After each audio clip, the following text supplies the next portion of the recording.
오늘은 이렇게 나이 많으신 어르신들이 부르시던 찬양들을 젊은이들이 함께 부르면서 그렇게 우리 동일하신 그 하나님의 은혜를 우리가 누리며 나가기를 소원합니다. 이제 우리 신나게 함께 찬양할 때에 우리 박수 치시면서 우리 함께 찬양하도록 하겠습니다.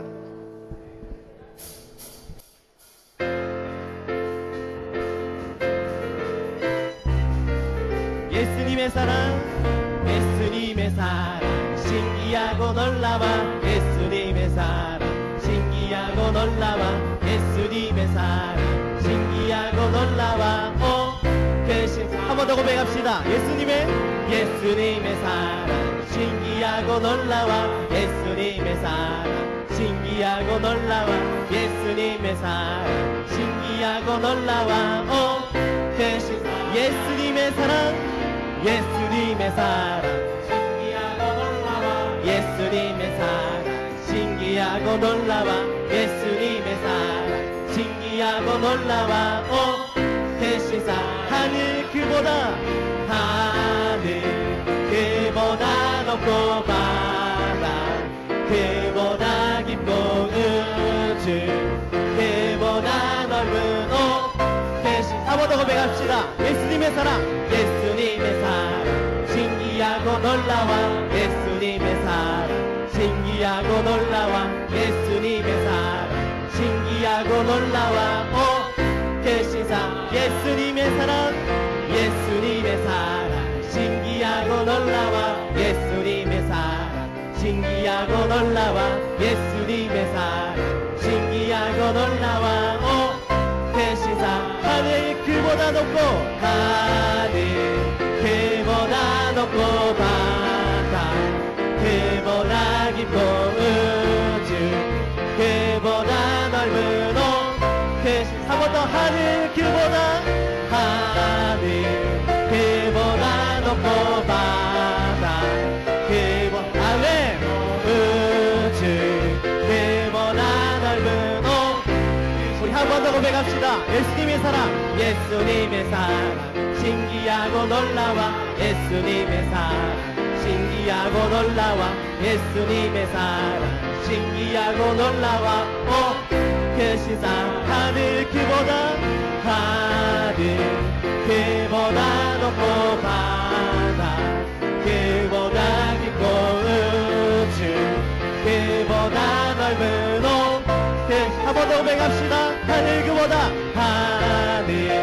그보다 높고 바다 그보다 깊고 우주 그보다 넓은 대신 사랑. 어두운 밤에 깜깜한 밤에 새벽을 찾아 떠난다. 종이 울리고 닭이 울어도 내 눈에는 오직 밤이었어. 우리가 처음 만난 그때는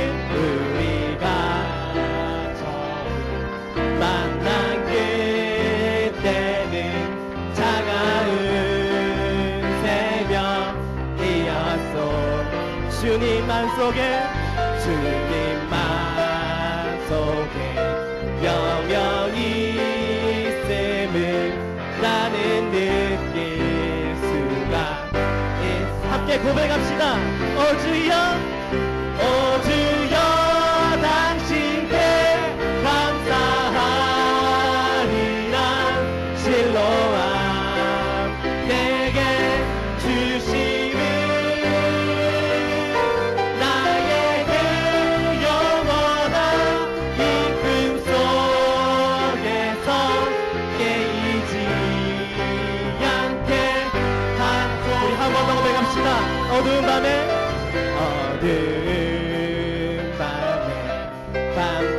깜깜한 밤에 새벽을 찾아 떠난다. 종이 울리고 닭이 울어도 내 눈에는 오직 밤이었어. 우리가 처음 만난 우리가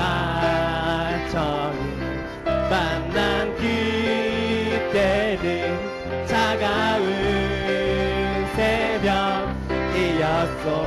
아멘. 주님 맘속에, 주님 맘속에 여명이 있음을 나는 느낄 수가 있었소.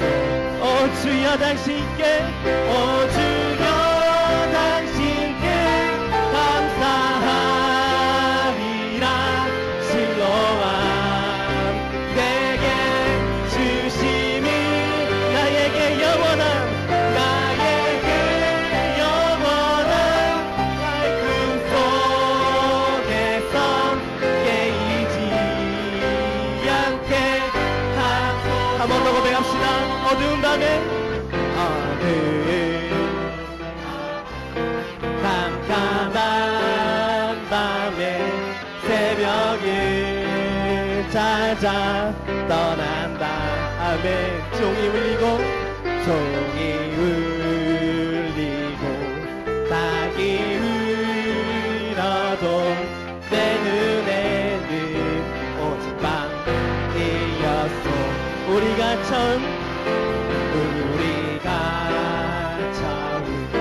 만난 그때는 차가운 새벽이었소. 주님 맘속에, 주님 맘속에 여명이 있음을 나는 느낄 수가 있었소. 오 주여, 오 주여 당신께 감사하리라. 실로암 내게 주심은 나에게 영원한 사랑 속에서 깨이지 않게 한 번 더 고백합시다. 오 주여 당신께, 오 주여 당신께 감사하리라. 실로암 주심은 나에게 영원한 이 금 속에서 깨이지 않게 하소서. 아멘. 그 시간 계속해서 박수 치시면서 우리 하나님을 찬양하겠습니다.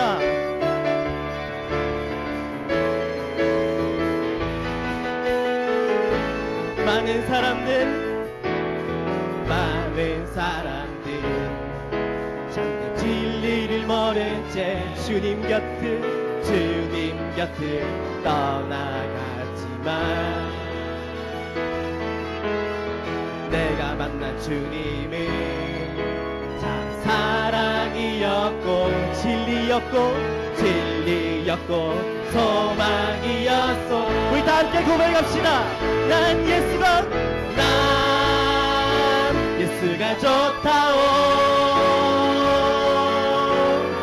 난 예수가 좋다오. 아멘. 주를 사랑한다던 베드로 고백처럼 난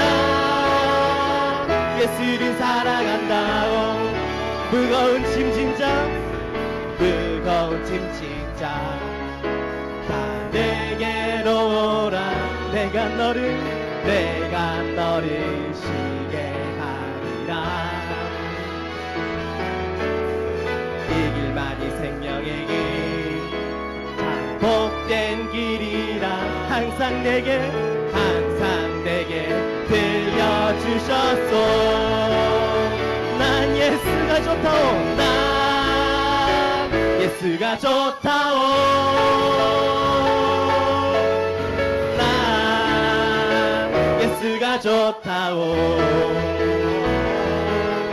주를 사랑한다던 베드로 고백처럼 난 예수를 사랑한다오. 형제자매여 참된 행복을 찾거든 예수님을 예수님을 만나보세요. 그분으로 인하여 참 평안을 얻으며 나와 같이 고백할 것 고백합시다. 난 예수가 좋다오. 난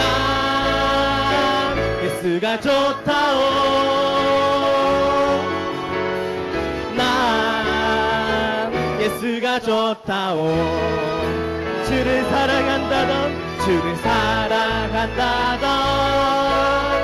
베드로 고백처럼 난 예수를 사랑한다.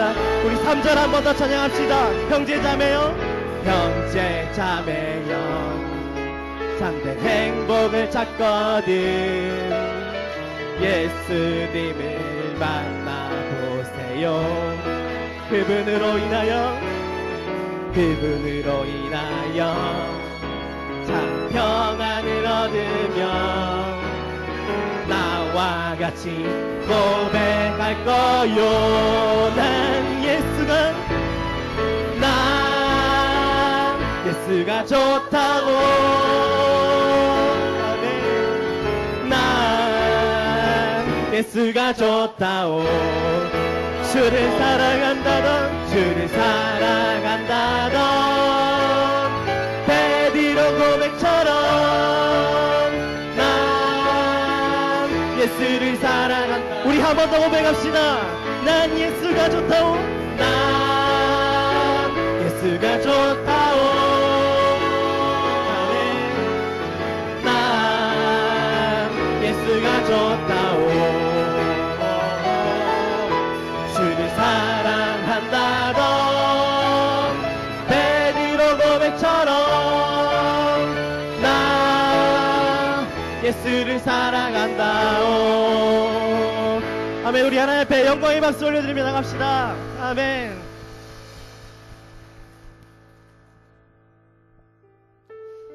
이번에 저희가 그 설문조사를 해서 이 5곡을 이제 콘티로 짰을 때 우리 어르신들이 이렇게 어려운 찬양을 했었구나라는 생각들을 했습니다. 찬양이 너무 어렵고 박자도 어렵고 정말 우리 그 성도님들의 수준이 대단했구나라는 그런 생각들을 했는데요. 근데 연습을 하면서 저도 그렇고 저희 찬양팀도 느낀 것은 역시 우리 하나님께 드리는 이 찬양 가운데에는 젊은이가 부르는 찬양이든 그리고 나이가 드신 분이 부르던 찬양이든 동일한 은혜가 있음을 우리가 발견을 했습니다. 이 시간 우리가 함께 다시 한 번 더 찬양할 때에 이 자리에 앉은 모든 세대들이 하나님께서 주시는 그 동일한 은혜를 누리면서 함께 찬양으로 하나님께 올려드리기를 소원합니다.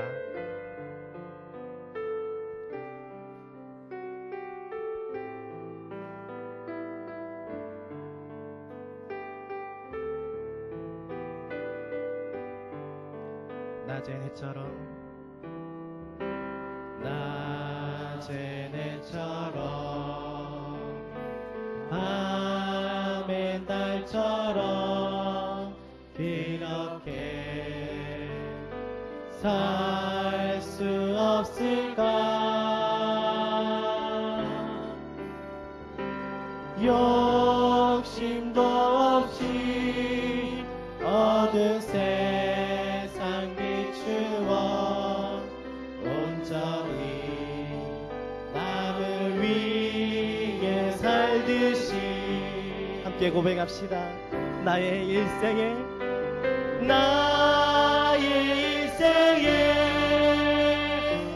꿈이 있다면 이 땅에 빛과 소금 되어 가난한 영혼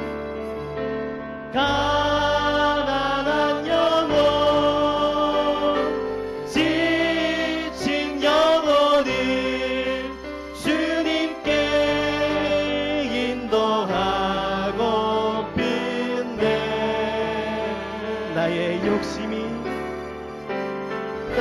나의 욕심이 나의 못난 자가 언제나 커다란 침대여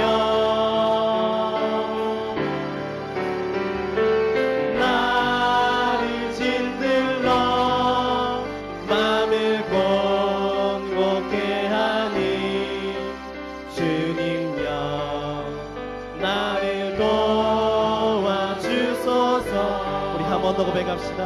낮엔 해처럼, 낮엔 해처럼, 밤엔 달처럼 그렇게 살 수 없을까. 욕심도 없이 얻은 세상 비추어 온전히 남을 위해 살듯이 나의 인생에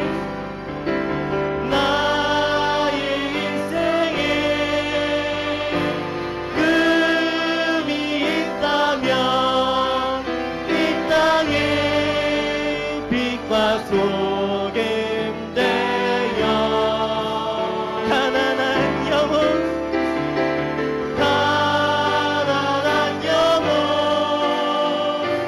지친 영혼을 주님께 인도하고 빛내. 나의 욕심이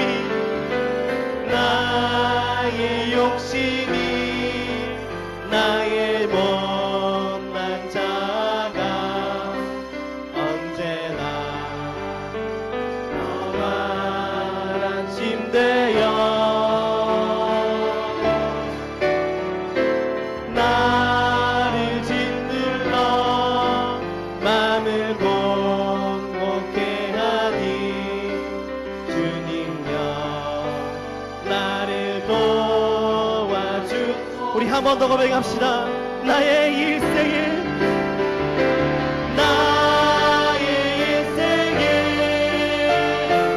꿈이 있다면 이 땅에 빛과 소금되어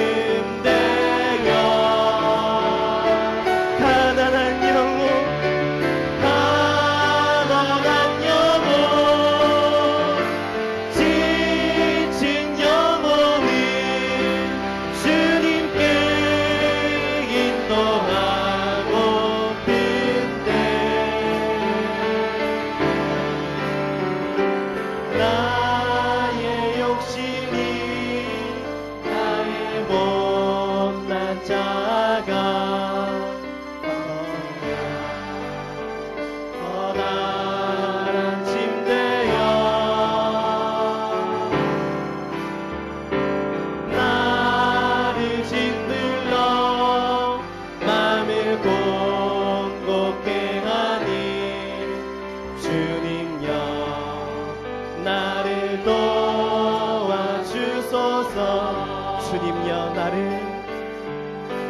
주님여 나를 도와주소서.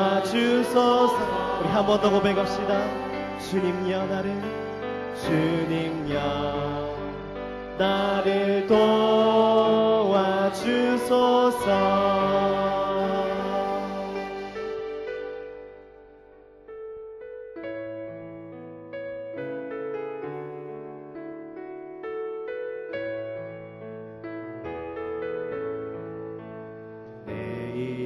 내일은 난 몰라요.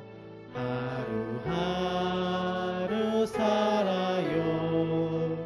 불행이나 요행함도 내 뜻대로 못되고 험한 이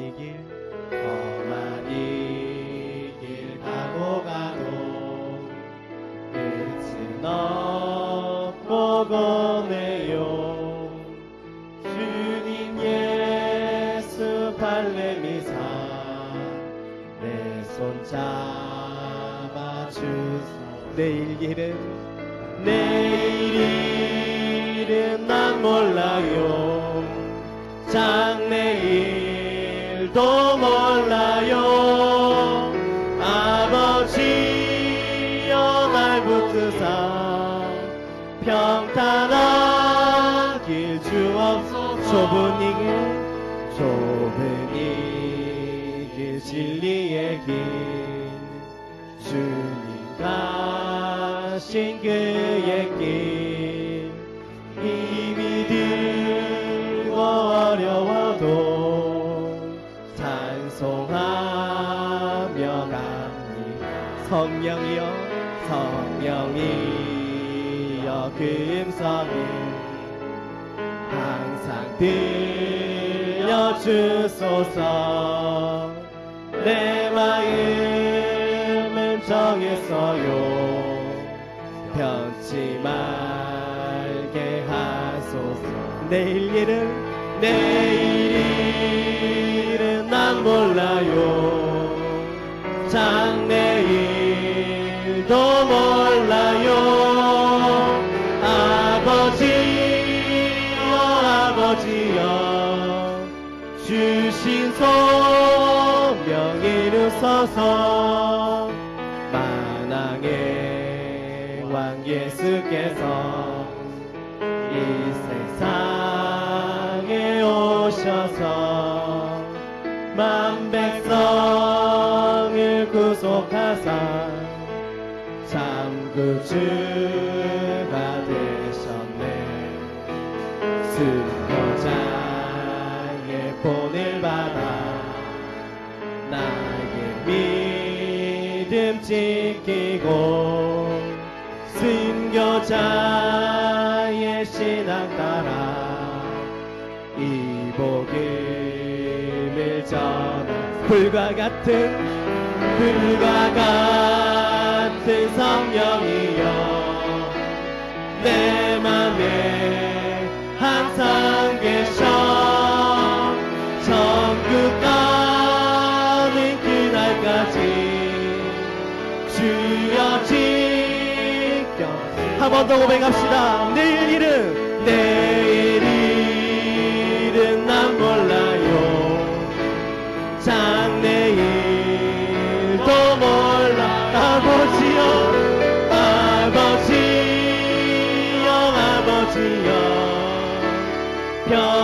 평탄한 길 주. 내일 일은 난 몰라요. 장래일도 몰라. 아버지여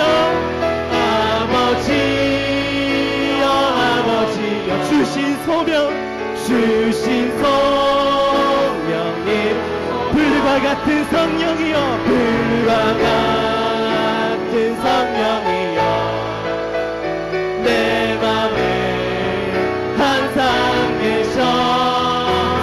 천국 가는 그날까지 주여 지켜. 우리 한 번 더 고백합시다. 불과 같은 성령이여 내 맘에 항상 계셔. 천국 가는 그날까지 주여 지켜 주옵소서. 이 시간 우리가 다 함께 기도합니다. 하나님께서 우리에게 너무나도 귀한 목사님을 보내오셨습니다. 고신대학교에서 교회사를 가르치시고 또 부총장으로 봉직하고 계신 우리 이상규 교수님이자 목사님이십니다. 제 은사이시기도 하고 제가 정말 존경하고 교수님의 강의를 통해서 큰 은혜를 받았던 우리 귀한 목사님을 오늘 모시게 되었습니다.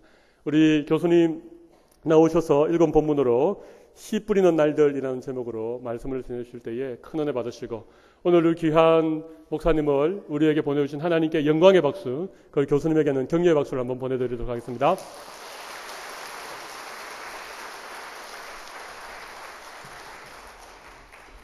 감사합니다. 우리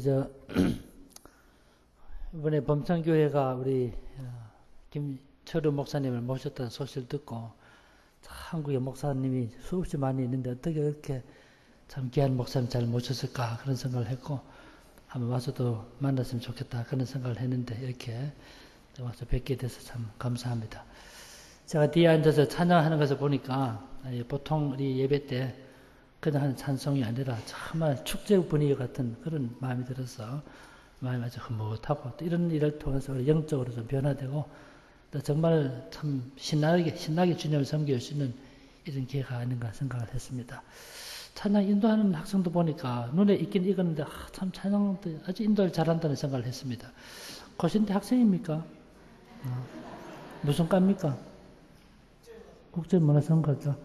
아주 참 찬양도 잘하고 또 곡도 우리가 참 이렇게 품위 있는 이렇게 하시니까 하고 또 무엇보다도 제가 볼 때 참 좋은 이런 우리 참 중고등학생들 혹은 젊은 사람들, 어른들 같이 예배드리는 이것이 참 훈련이 됩니다. 훈련이. 이렇게 해서 공예배 참석한 훈련도 되고 신앙의 성숙도 되고 도움 된다는 생각을 했습니다.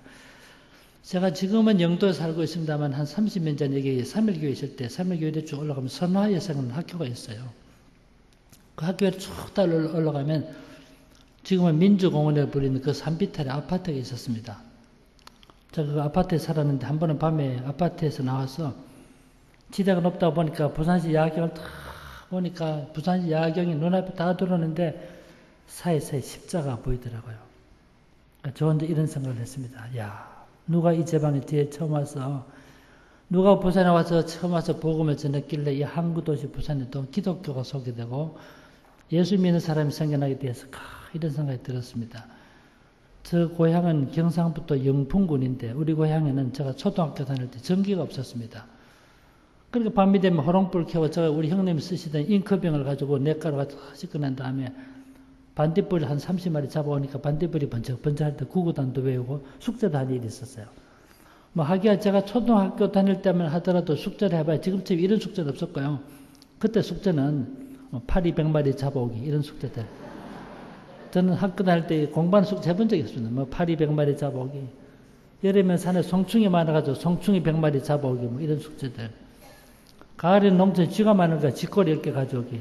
주로 이런 숙제는 했지만은 초등학교 졸업할 때 아주 우수한 성적으로 학교 졸업을 했습니다.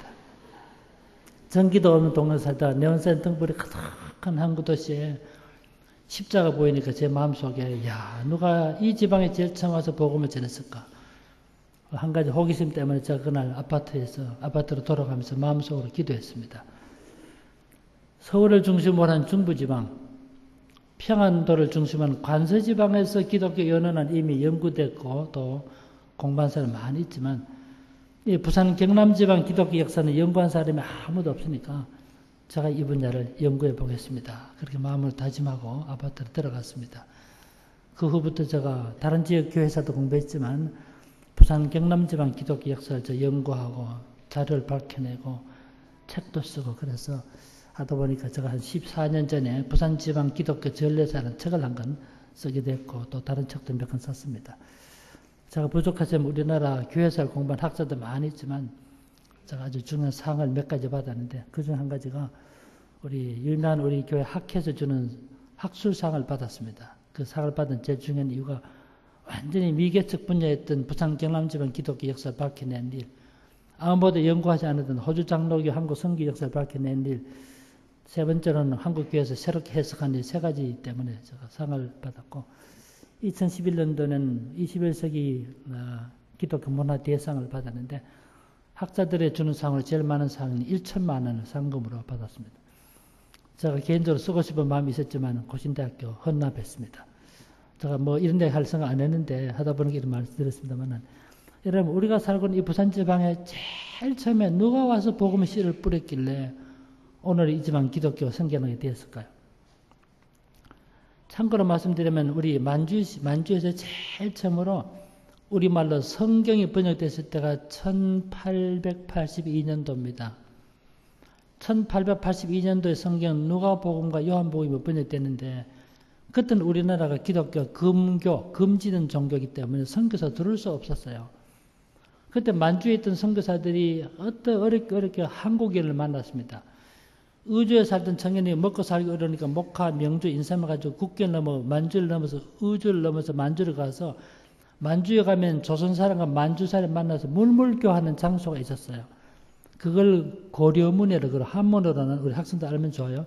책문, 교섭지라는 뜻입니다. 책문인데 거기 선교사들이 존 로스라는 사람이 와가지고 야 조선에 들어갈 수 없으니까 조선말로 성경을 번역해야 되겠는데 조선말을 배울 수 없으니까 조선 사람 만나러 그까지 내려갔어요. 거기 갔다 조선 청년을 만나는 그 청년 이름이 이응찬이라는 청년을 만났어. 그 선교사 말했죠. 당신이 우리에게 조선말을 가르쳐주면 내가 당신의 생활을 책임져 주겠습니다. 그래서 이응찬이라는 사람이 선교사에게 한국말을 가르치기 시작했어요. 그런 가운데 이응찬의 친구들 김진기, 이성하, 백홍준 다른 네 친구를 또 소개해줘가지고 그렇게 해서 선교사 접촉하는 가운데 예수를 믿지 않겠다고 말했던 이 한국 청년들의 마음에 변화가 나타나서 조선 청년들이 만주에서 제일 처음으로 세례를 받았어요. 이게 우리나라에서 제일 처음으로 세례입니다. 우리 학생들은 교양으로 알고 있으면 좋습니다.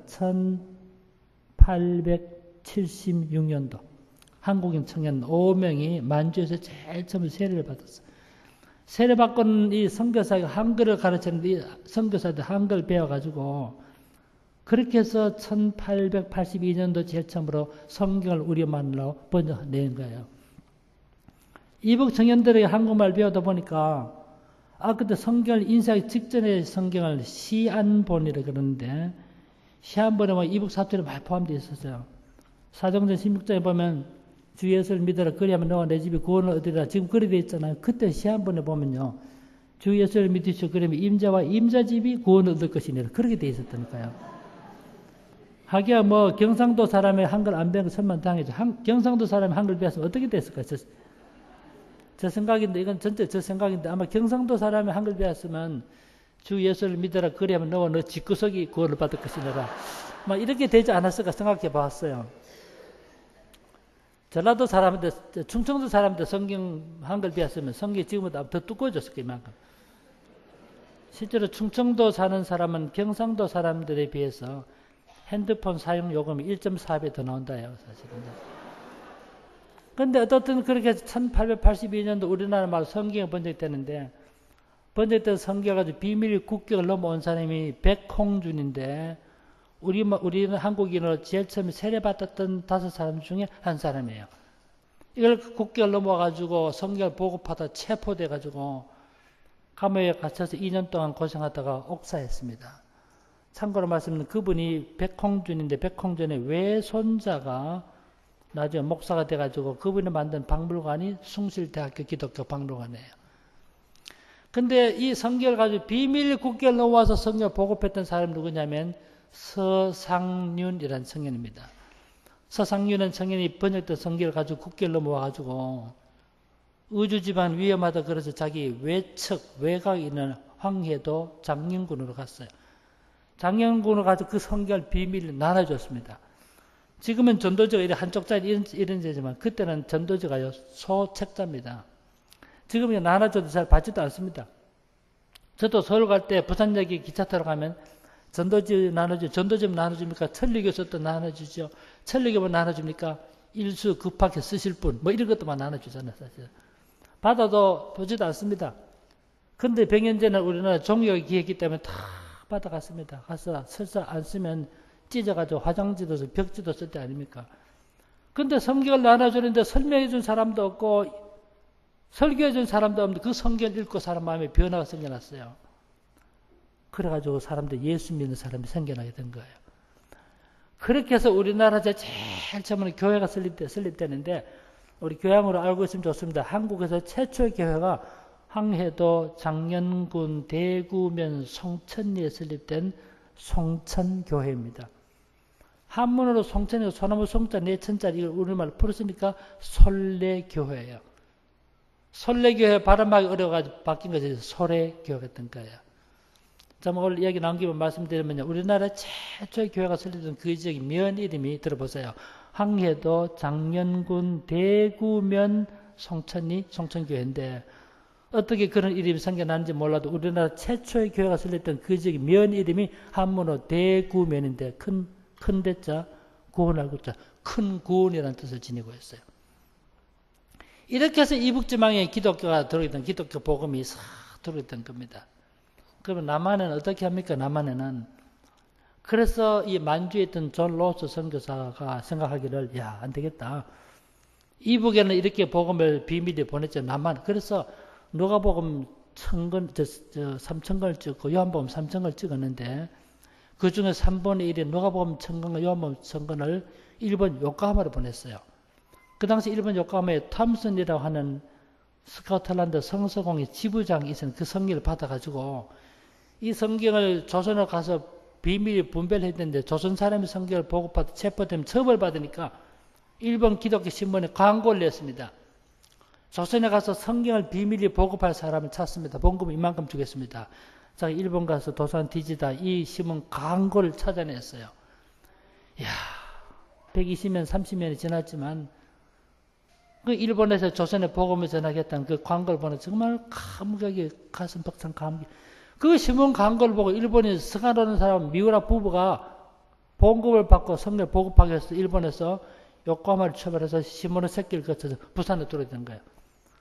이것이 이렇게 한 것이 부산 집안 최초로 개신교 복음과의 접촉이에요. 요코하마 떠나서 그 어디로 갔다 요코하마 떠나서 시모노세키 부산에 들어오게 됩니다. 뭐 예배 시간 이런 말씀 드리기 좀 죄송하지만 공부하시다 우리 학생도 공부하다 피곤하면 일본 지리를 공부하면 스트레스 해소는 최고예요. 요코하마, 시모노세키, 부산을 보고 들어요. 우리 학생들 있기 때문에 말해보는데 여러분 저 일본 지리 얼마나 알지 모르겠는데 여러분 요코하마 그다음에 시모노세키 그다음 부산은 조금 더 어디입니까? 시모노세키 그다음 어딘지 아세요? 학생들? 잘 몰라요? 요코하마 다음에 시모노세키 그다음에 가면 이놈의 새끼라고 있어. 아, 참 이런 얘기 안 해야 되는데 참. 그래서 요코하마 시모노세키 가서 이렇게 우리나라 기독교 복음이 이때가 1883년 말과 1884년 초니까 북한 지방으로 기독교 들어올 때 거의 비슷한 시기에 부산 경남 지방으로 최초의 기독교의 접촉이 이루어집니다. 그때 누가복음 청건과 요한복음 청건 가져와서 부산에 와가지고 기록이 별로 없습니다. 동네에 와가지고 성경 보급소를 설치했는데 조선 관리가 협조적이었다. 그 글만 남아있어요. 그러나 이것이 어떻든 이 지방에서 최초로 기독교 복음과의 접촉이에요. 그러다가 부산 지방에 예수 그리스도 복음을 전하겠다 찾았던 첫 선교사가 있었는데 그분이 게일, 우리말로 기할 기자 날에서 기일인데 영어 이름은 게일이라는 게일. 내가 고등학교 다닐 때 고등학교 책이 이분이 나왔어요. 유명한 선교사입니다. 한국 와서 철로역정을 조선말로 번역했죠. 춘향전을 영어로 번역했죠. 한영사전 제일 처음으로 만들었죠. 정말 훌륭한 나주 인물이 된 이분이 게일이 그 당시에 우리 볼 때 우리나라 한국 왔는 최연소 선교사인데 이분이 1888년 8월 달에 기억하기도 좋아. 1888 나오면 1888년 8월 달에 부산에 왔어요. 이분이 부산 지방에 왔던 최초의 개신교 선교사입니다. 와서 1년 6개월 동안 있다 나중에 서울 거쳐 원산에 가면서 서울 가지고 이분이 담임했던 교회가 서울 연동교회 담임하게 됐는데 어떤 이게 시작했어요. 그러다 실제로 부산 선교 꿈을 안고 또 다른 선교사가 들어옵니다. 이분이 이름이 조셉 헨리 데이비스라는 분인데 호주 사람이에요. 이분이 1889년 9월 2일 날 부산항으로 왔다가 10월 2일 날 부산에 왔다가 제물포 인천에 갔을 때 10월 4일 서울 장안에 들어갔을 때 10월 5일 날입니다. 이분이 한국에 왔던 최초 호주 선교사입니다. 그래서 서울 가서 언도도 같이 지내면서 가만히 생각해 보니까 야, 서울에는 선교사 많지 않았지만 이미 알렌 와 있죠. 언도도 와 있죠. 감리교 아펜자도 들어죠. 스코랜드는 들어사니까 10여 명의 선교사 있으니까 나는 아직도 선교사 엄대 가서 일하겠다 이렇게 마음먹고 서울서 5개월 동안 있으면서 조선말을 공부했어요. 5개월 동안 한국말을 공부했는데도 이 선교사가 가벼운 한국말로 설교할 수 있었다 그러잖아요.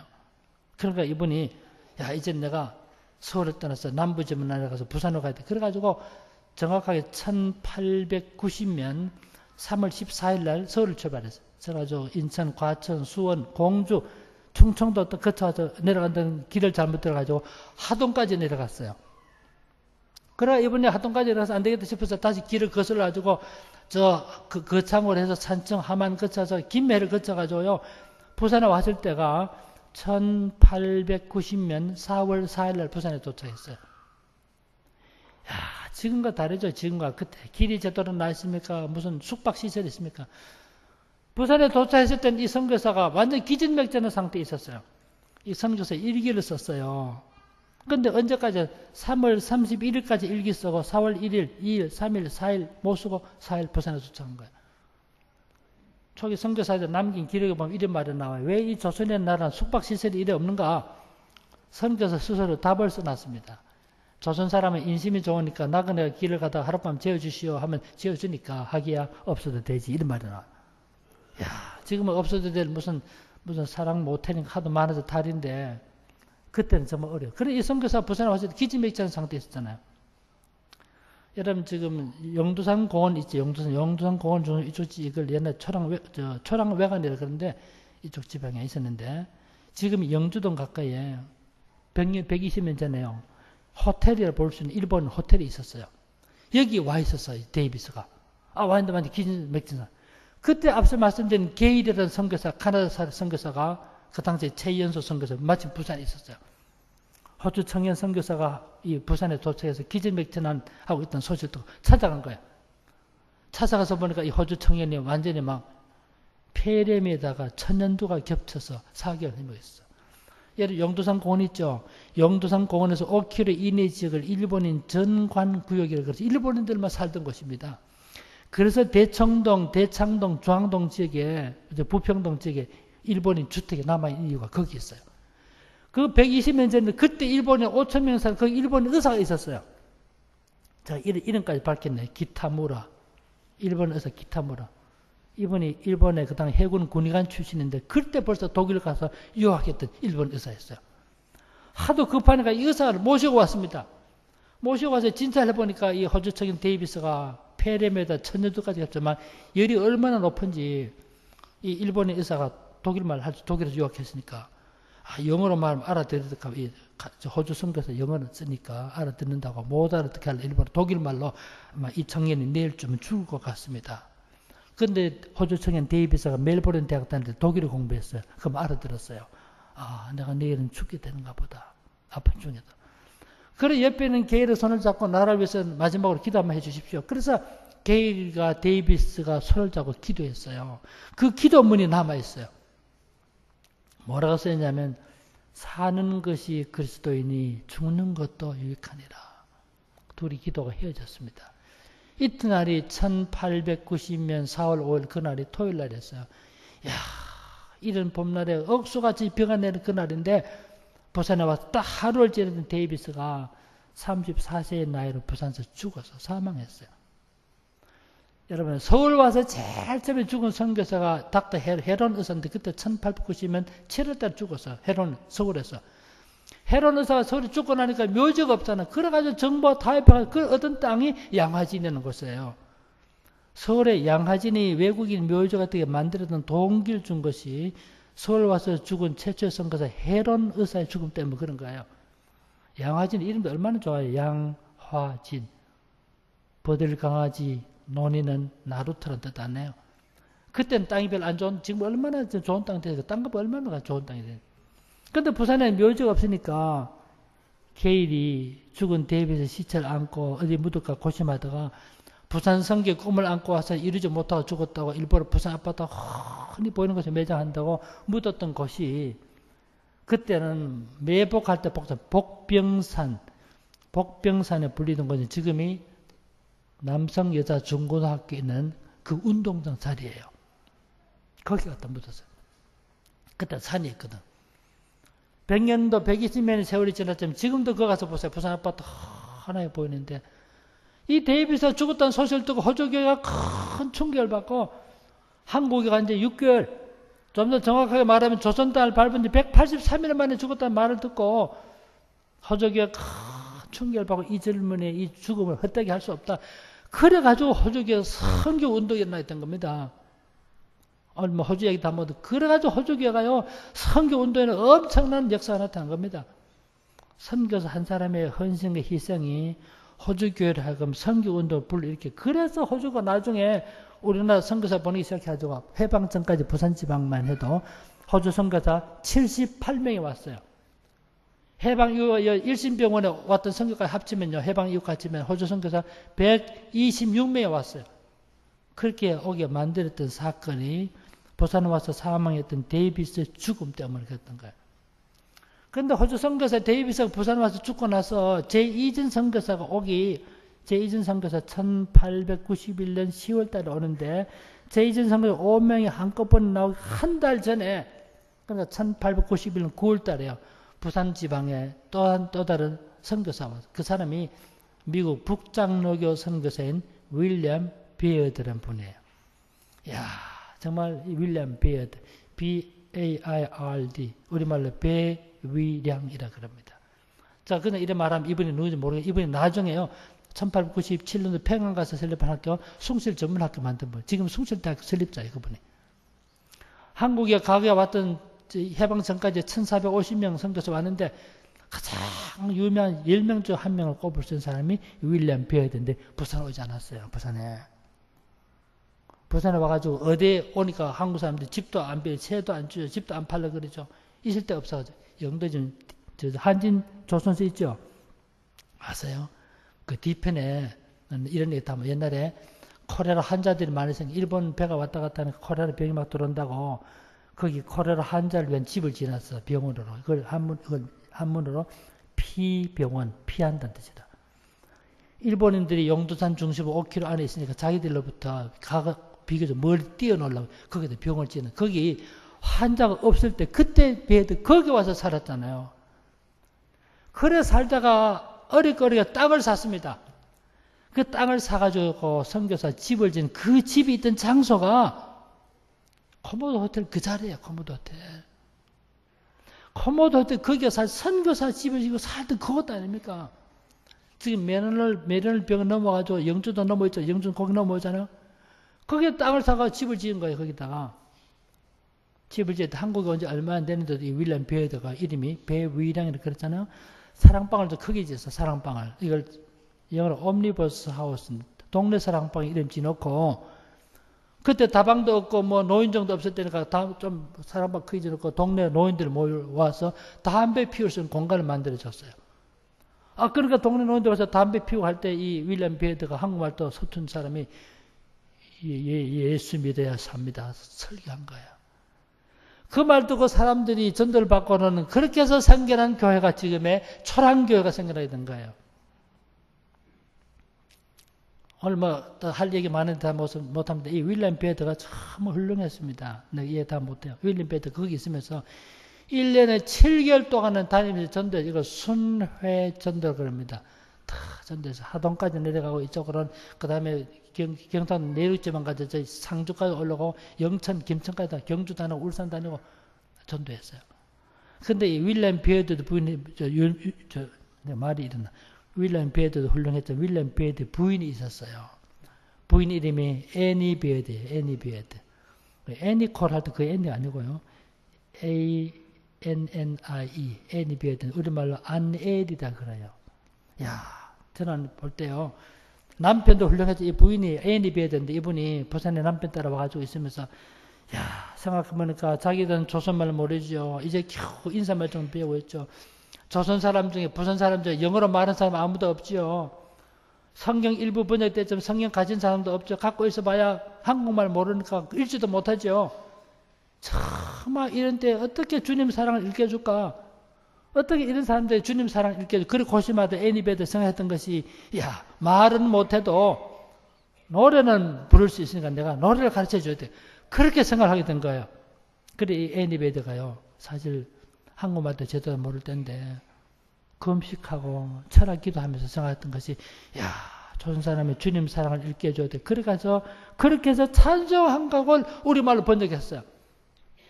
그 찬송이 지금 560 몇 장인데 각각 441장입니까?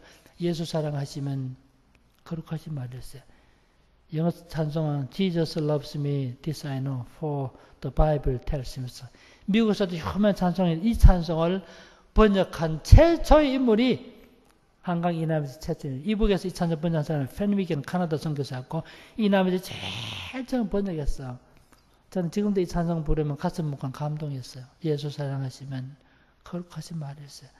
우리들은 약하나 예수 건서만 이 찬송을 번역한 거예요. 지금 우리 찬송한 이 가사는요, 한 번 바뀌고, 두 번 바뀌고, 세 번 바뀌고, 네 번째 바뀐 것이 지금 찬송 가사예요. 애니 베드가 부산 와서 제일 처음에 쓴 가사를 제가 소개해 드릴게요. 근데 나중에 자네한테 그걸 가르쳐 줄 테니까 교회에서 찬양 인도할 때 그거 좀 해봐요. 찬양해봐요. 아까 있었는데 어디 가고 없네. 주님 날 사랑함을 성경으로 내가 아오. 보배 피 흘림으로 두려울 마음 없이 하오. 후렴이 더 재밌어요. 예수씨 날 사랑하오. 예수씨 날 사랑하오. 예수씨 날 사랑하오. 성경으로 내가 아오.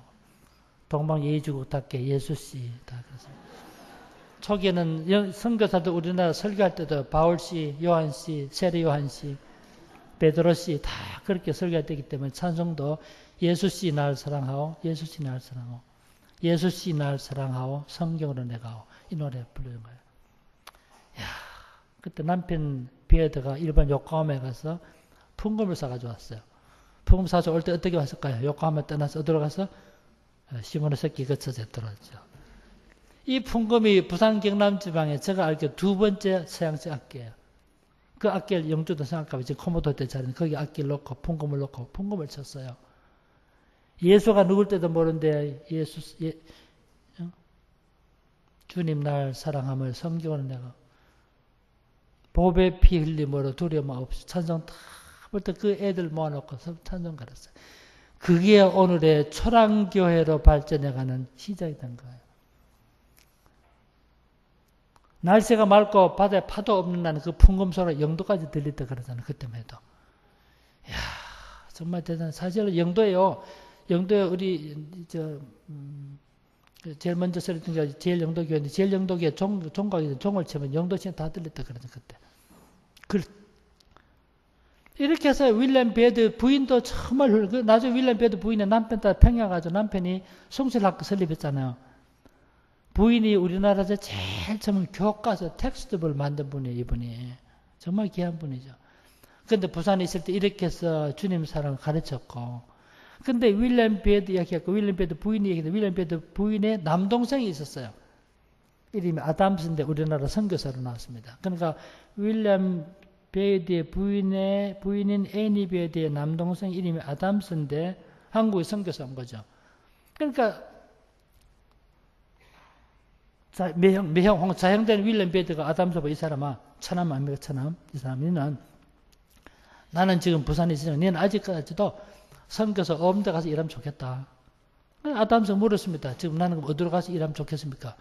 지금 서울에 선교사 와 있고 서울에서 선교사 지금 청주까지 내려와 있으니까 나는 부산에 있고 너는 나중에 대구 가서 일하면 좋겠다. 그래서 그 아담스가요.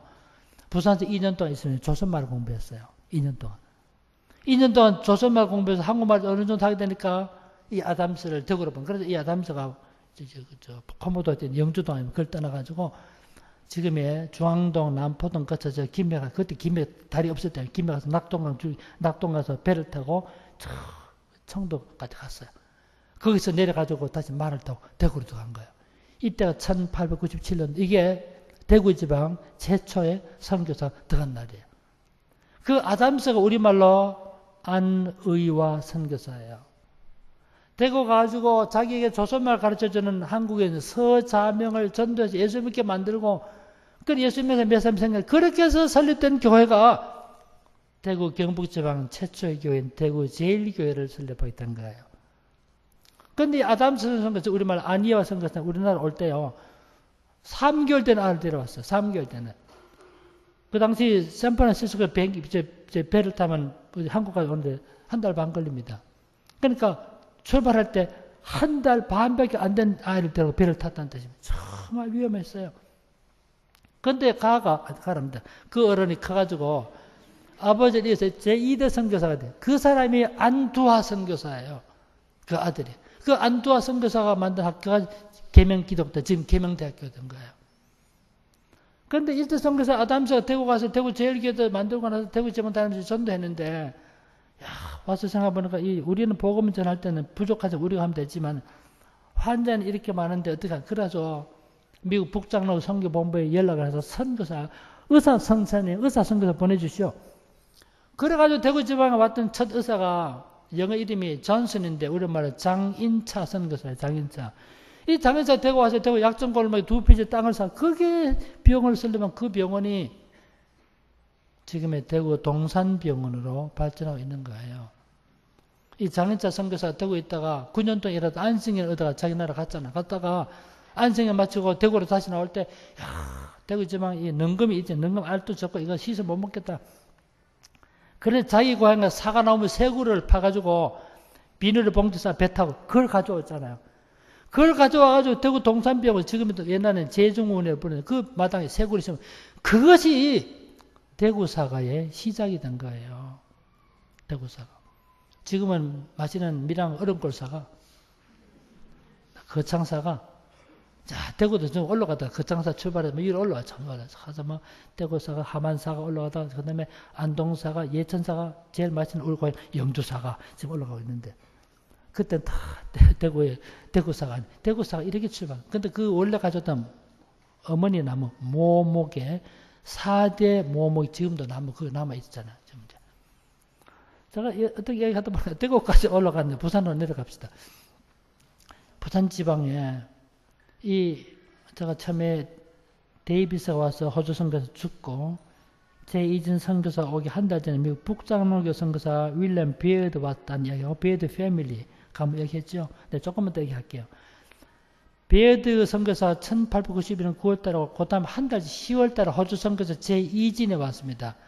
5명 왔습니다. 메카이 목사 부인, 그 다음에 처녀 선교사 3명, 맨지스, 페리 포젯 5명 왔어요. 지금 같으면 내가 너무 길게 하면 안 되니까 빨리 한번 마치겠습니다. 지금 같으면 모일날 우리가 언제 도착하니까 숙소를 마련해 주지 할 텐데 그때는 그게 없었어요. 정말 이분이 아무도 준비되는 건데 5명 선교사 온 거예요. 목사 부인 한 가정, 처녀 3명이. 정말 어렵다가 일본인이 쓰고 있던 창고 같은 빌려 가지고 거주하다 나중에 여기 부산시 동구 좌천동 586번지 지금 일신병원 있는 데 자리죠. 그 뒤편이에요. 거기 한옥을 사서 거기 거주하기 시작했습니다. 근데 메카이 목사 부인이 한국에 온 지 6주 만에 폐렴 때문에 죽었어요.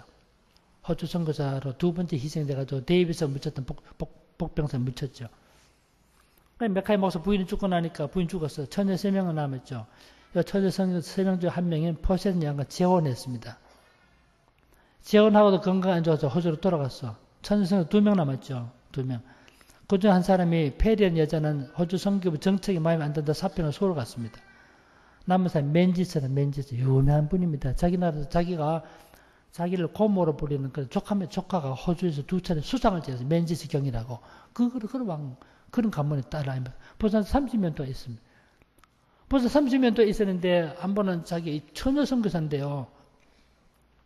그다음에 미니스커트 없을 때였어. 다 호주 여자들 키도 큰 데다가 원피스 다 입으면 발까지 내려 원피스 입고 다닌다 그러잖아. 그러면 한국 사람들 천사 같다 그래. 키도 큰 사람이 원피스 다 입고 다니면. 근데 이 맨지선 여자가 아침에 우리나라 시고 말하면 새벽기도 할 시간에 눈을 뜨는데 밖에 애기 소리가 자기 처녀가 자기 아이도 없는데. 그래 나가보니까 한국인 누가 애기를 갖다 버린 거예요. 키우기 어렵다고. 그래 가를 데려다 이름을 이 맨지산에서 한국 이름이 민지산데 아이를 민신복의 이름지 가를 키웠어요. 키우다 보니까 이런 아들 며칠 더 생기니까 밥 먹여주고 옷 입혀주고 하면 안 되겠다.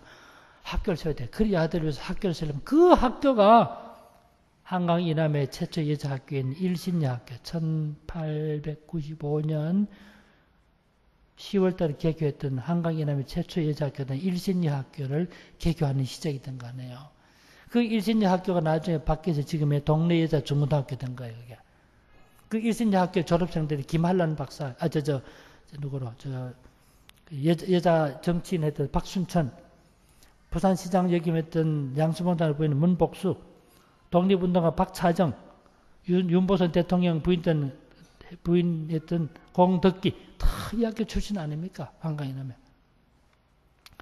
이렇게 해서 윌리엄 베드 있던 곳을 중심으로 초랑교회 성경하고 호주 선교사에 있던 좌천동 중심으로서 또 다른 교회가 생기는 그것이 지금의 부산진 교회를 형성했던 거예요. 여러분 부산 지방의 가장 오래된 교회 첫 번째 교회 부산진 교회가 1892년 부산 지방 두 번째 교회가 초랑교회인데 1893년 부산에서 세 번째 교회가 제일 영도 교회입니다. 1896년. 부산에서 네 번째 교회가 1905년에 설립된 항서교회, 구포교회, 그 다음에 수안교회 같은 설립됩니다. 이렇게 교회가 생겨나게 돼요. 이런 가운데 부산집에 예수 믿는 사람이 생겨나게 된 거예요. 부산 지방에서 제일 처음으로 세례받은 사람 3명이 세례받았어. 1894년 4월 22일 날, 주일날 3명 세례받았어.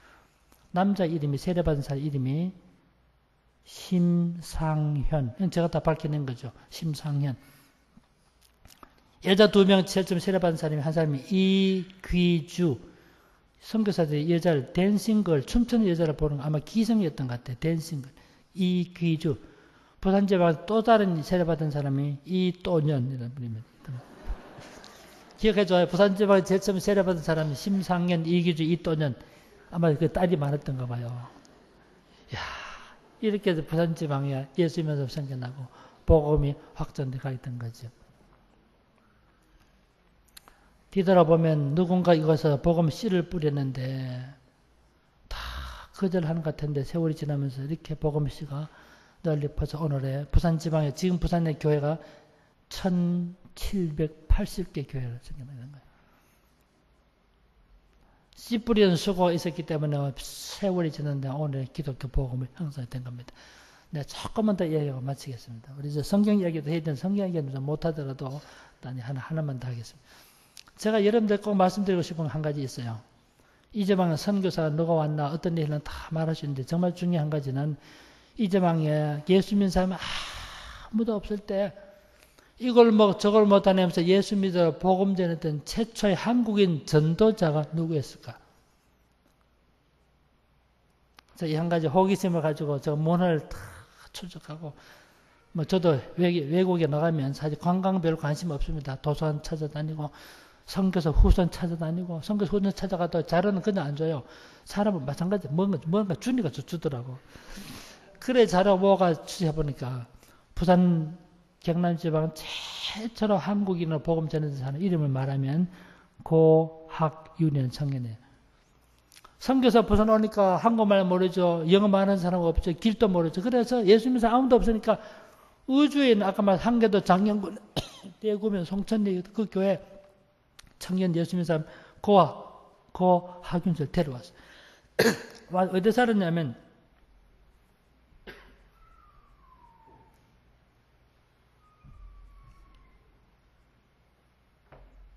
여러분 지금 부산역 있죠. 부산역 자리가 매립지입니다. 여러분 용두산군 알죠?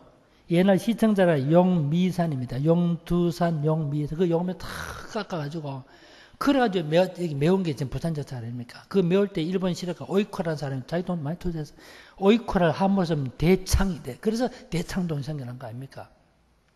그런데 그때 부산역, 지금 부산역 가까이 그 한옥에 이 고학윤수가 살았어. 그 살면서 선교사를 같이 다니다 보니 이분이 최초의 한국인 전도자가 된 거예요.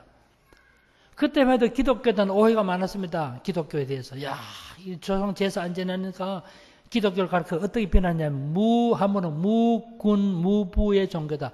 무군 임금군자, 무군 무부의 종, 임금도 모르는 부모도 모르는 종교다. 그래가지고 기독교를 얼마나 박해했어요. 그런데 한 번은 부산 청년들이 몰려와가지고 선교사에게는 가면 못하니까 잠시 이야기할 것이 나와라 그래요. 그것도 모르고 고학윤수가 나가니까 부산청이 20명 몰려 집단 구타를 했습니다. 20명 구타를 하죠. 그 당시 법이 있으면 어째 됩니까? 그 당시에 고학윤수 그만 죽다시 어떠 터진 거야. 잘 모르긴 하지만 여기 범천동에서 한 2명 정도는 가지 않았을까 생각이 들어요. 이야, 완전히 사람 죽다시피 사람 때려놓은 거죠. 그 이튿날 윌리엄 베드가 일을 하려고 전도하러 나가려니까 자기 조수가 안 나와서 알고 보니까 바닥에 쓰러져 있던 소리 듣고 가보니 완전히 피투성이 된 짓 있어. 정말 고학윤수 고생 많았어요. 그 어려운 일 당하면서도 포기하지 않고 이걸 저걸 다니면서 예수 믿다 복음 전했던 사람이 고학윤수예요.